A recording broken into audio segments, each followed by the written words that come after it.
कुलूसियों 3:3, 3 के 1 से पढ़ लेंगे। कुलूसियों की किताब 3 अध्याय 1 से लेकर के 4 तक, 1 से लेकर 4 तक। सो जब तुम मसीह के साथ जिलाए गए तो स्वर्गीय वस्तुओं की खोज में रहो। आमीन।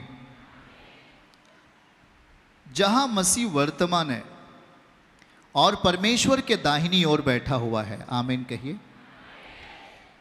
पृथ्वी की नहीं परंतु स्वर्गीय वस्तुओं पर ध्यान लगाओ। आगे, क्योंकि तुम मर गए, क्योंकि तुम तो मर गए और तुम्हारा जीवन, बोलो हमारा जीवन, मसीह के साथ परमेश्वर में छिपा हुआ है। वचन 4 आइए।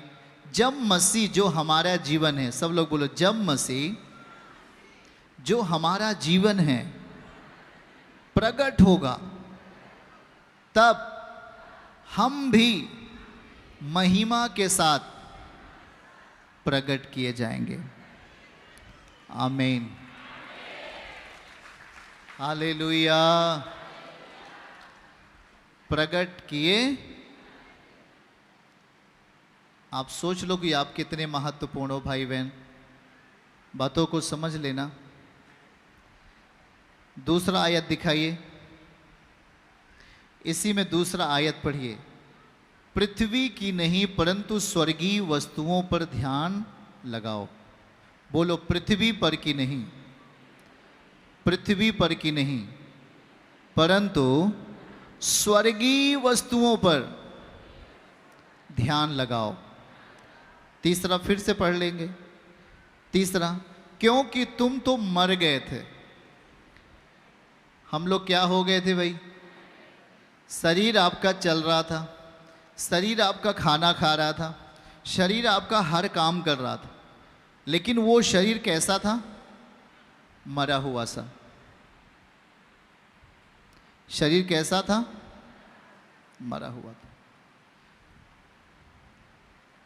एक बाप ने या एक बेटे ने अपने मां को ही मार डाला, एक पति ने अपने पत्नी को ही मार डाला, और तमाम ऐसे अपवाद को आप देखते हो। जो व्यक्ति पाप के साथ जुड़ा हुआ है, बाइबल की भाषा में वो व्यक्ति मरा हुआ है। तुम तो मर गए थे, तुम्हारा जीवन मसीह के साथ परमेश्वर में छिपा हुआ है। आमीन। मतलब हम छुप गए हैं अब परमेश्वर के साथ। जैसे ही आपने प्रभु को अपनी जिंदगी में आने के लिए मौका दिया, जैसे ही आपने यीशु मसीह को अपनी जिंदगी में आने के लिए अवसर दिया, आप परमेश्वर में छिप गए। फिर से देखिए, हम मर गए थे। कैसे? पाप के कारण। पाप इंसानों में आकर मनुष्य को क्या कर दिया था? मार दिया था। इंसान मर चुका था, और इसीलिए कहता है कि प्रभु ठीक समय पर हमारे लिए मरा ताकि हम जिंदा हो जाएं। आमीन। और यहां यही लिखा है, क्योंकि तुम मर गए थे और तुम्हारा जीवन, बोलो हमारा जीवन, मसीह के साथ। ध्यानपूर्वक सोचना है इसको। किसके साथ?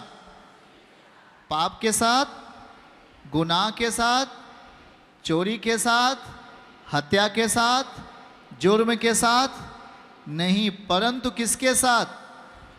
मसीह के साथ हमारा जीवन छुपा हुआ है, या हम कहें हम सुरक्षित हैं।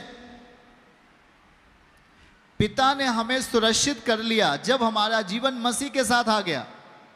मसीह के साथ हमारा जीवन छिप गया है, मतलब सुरक्षित कर दिया गया है। कहां पर? परमेश्वर में।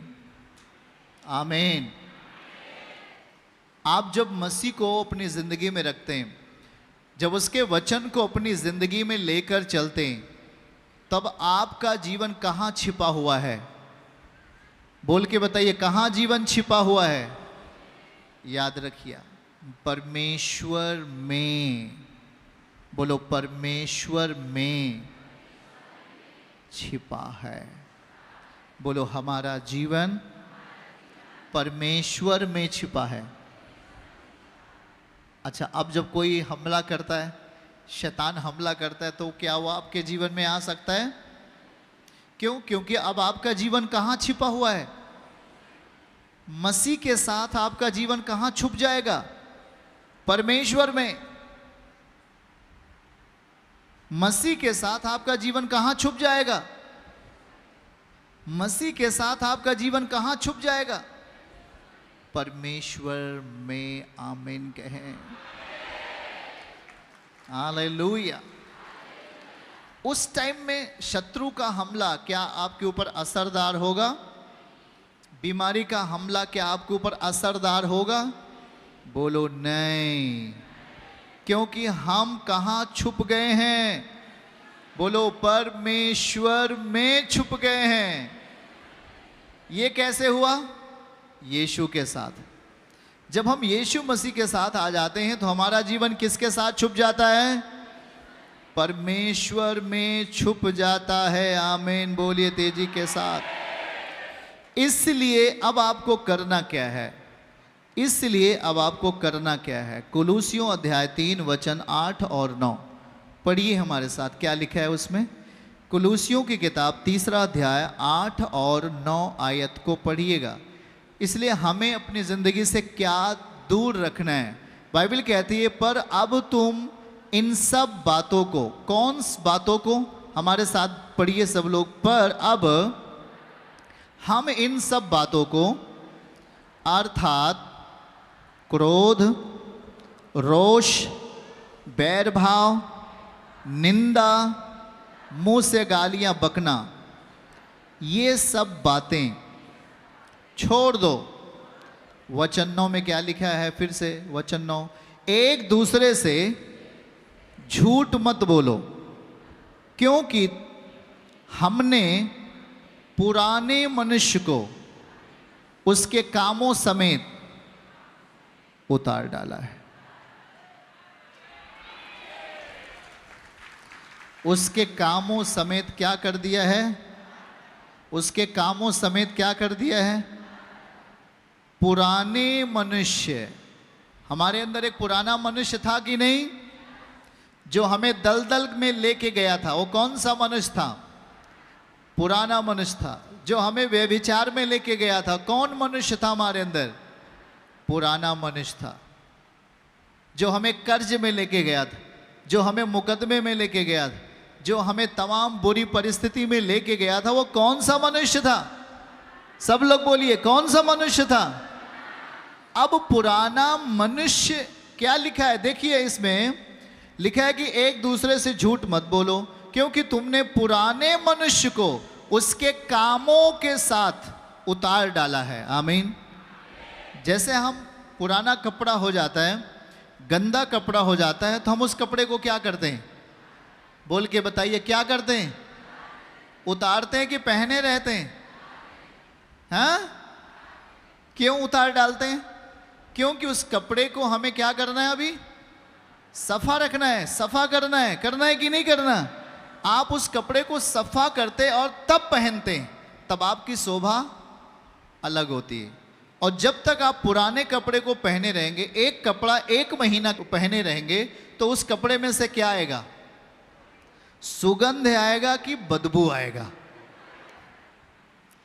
जिसके बगल बैठेंगे क्या कहेगा? यार, एक कौन सा आदमी आ गया है? तुम भल भी नहाए हो, सबसे बढ़िया वाला साबुन से नहाया, सबसे अच्छा तेल लगाया, लेकिन 1 महीने से कपड़ा साफ नहीं किया। अब जब तुम किसी के पास वो कपड़ा पहन कर बैठ गए हो, तो कपड़ा क्या करेगा? अपना क्वालिटी प्रकट करेगा कि नहीं? बोल के बताइए, अपना क्वालिटी प्रकट करेगा कि नहीं? क्यों? वो क्या है? पुराना है, वो बदबूदार है। ठीक उसी तरीके से हमारा आपका आत्मिक मनुष्य होता है। अगर हमारा आत्मिक मनुष्य क्या क्या कर रहा है? 8 पद को दिखाइए। अगर हमारा आत्मिक मनुष्य अगर क्रोध कर रहा है, क्रोध तो ठीक है, क्रोध अगर आपको आता है तो आए, लेकिन पाप नहीं होना चाहिए।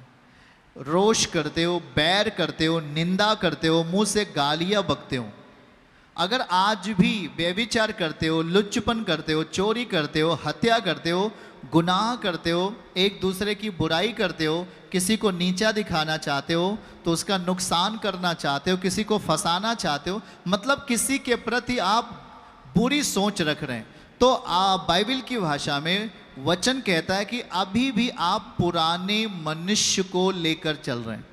तो पुराना मनुष्य आपको दलदल में लेके जाएगा कि नहीं लेके जाएगा? पुराना मनुष्य का स्वभाव क्या है?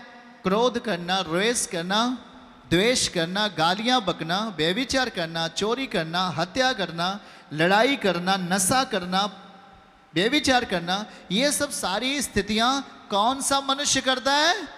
बाइबल की भाषा में पुराना मनुष्य। कहाँ लिखा है? फिर से पढ़िए उसको, 8वीं आयत में आइए, 9वें में आइए, 9 पद में आइए, क्या लिखा है? पुराना मनुष्य, एक दूसरे से झूठ मत बोलो क्योंकि तुमने पुराने मनुष्य को उसके कामों के साथ क्या कर दिया है?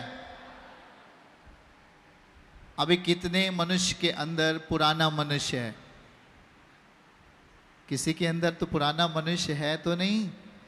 अगर आज भी आपने पुराने मनुष्य को आप अपने अंदर आपने रखा है, आज भी पुराना मनुष्य आप में जीता है, आज भी पुराना मनुष्य आप में बात करता है, आज भी पुराना मनुष्य आप में चलता है, आज भी पुराना मनुष्य आप में प्रक्रिया पूरी करता है, तब याद रखना है इस बात के लिए कि नया मनुष्य जो मसीह है वो आपके लिए नहीं है, क्योंकि आपने उसे उतारना नहीं चाहा परंतु उसे पहनना चाहा। आपने पुराने कपड़े को, आपके पास नया कपड़ा सामने है पर आपने कहा नहीं नहीं, मुझे पुराना कपड़ा ही चाहिए, मुझे नया नहीं चाहिए, मुझे पुराना चाहिए, मुझे पुराना चाहिए, मैं उसी में रहना चाहता हूँ, मेरी आदत हो गई है पुराना कपड़ा पहनने की। तो आपको पुरानी आदत से बाहर आना पड़ेगा, आपको उस व्यभिचार से बाहर आना पड़ेगा, आपको गंदे काम से बाहर आना पड़ेगा। बल कौन देगा? तेजी में बोलो, यीशु। शक्ति कौन देगा आपको बाहर आने से? प्रभु आपको बल देंगे, प्रभु आपको शक्ति देंगे कि आप नए वस्त्र पहन लो, आप नए कपड़े पहनो। जब अभी भी आप प्रभु की बात सुन रहे हैं, वो आपको नया वस्त्र देने की इच्छा रखता है। अब आपके मन में एक अगर पुराना मनुष्य आज भी है तो मैं जो बोल रहा हूं उसको अच्छा नहीं लगेगा, उसको गड़बड़ लगेगा, उसको ये बातें उसके शरीर के लिए, उसके आत्मिक शरीर के लिए सही नहीं होंगी।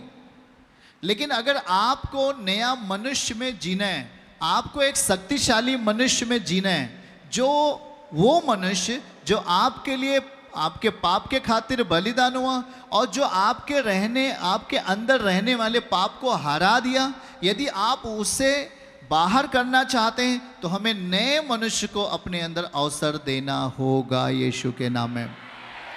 चर्च की सभी प्रार्थनाओं को और परमेश्वर के दास के द्वारा टीचिंग सुनने के लिए और अपडेट्स को जानने के लिए हमारे इस चैनल को सब्सक्राइब करें और साथ में बेल आइकन को जरूर दबाएं ताकि जब भी लाइव प्रार्थना हो तो सबसे पहले आप देख सकें।